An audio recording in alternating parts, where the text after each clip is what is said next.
सभी मित्रों को जय जय सिया राम। प्रभु श्री राम की कृपा हमारे सभी मित्रों पर बनी रहे, यही हमारी मंगल कामना है। तो छोटा पितृपक्ष है पौष मास, और पौष मास की कथा आज आपको हम सुनाएंगे। पौष मास को छोटा पितृपक्ष भी कहा जाता है। कनागत यानी सूर्य के कन्या राशि में आने पर होने वाले मुख्य पितृपक्ष के अलावा इस माह में श्राद्ध क्रम तथा पिंडदान के साथ भगवान विष्णु और सूर्य की पूजा का विशेष महत्व है। संपूर्ण पौष मास विशेषकर पौष अमावस्या पितरों को मुक्ति दिलाने का दिन है।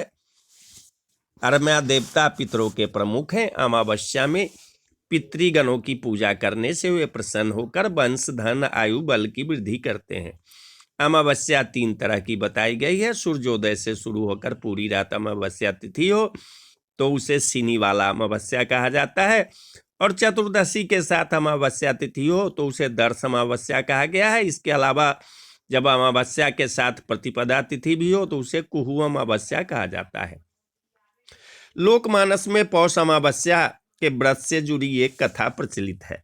किसी गांव में एक गरीब ब्राह्मण था। बहुत यत्न करने पर भी गरीबी के कारण उसकी बेटी का विवाह नहीं हो पा रहा था। एक दिन उसके घर एक सिद्ध साधु आए। उन्होंने उस ब्राह्मण की सेवा से प्रसन्न होकर आशीर्वाद दिया। यही नहीं, उसकी कन्या का शीघ्र विवाह हो जाए उसके लिए एक उपाय भी बताया।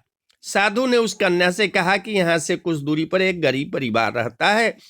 यदि वह प्रतिदिन वहां जाकर उसकी पत्नी की सेवा करे तो उसके आशीर्वाद से उसके विवाह में आने वाली रुकावट दूर हो जाएगी और उसका विवाह शीघ्र हो जाएगा।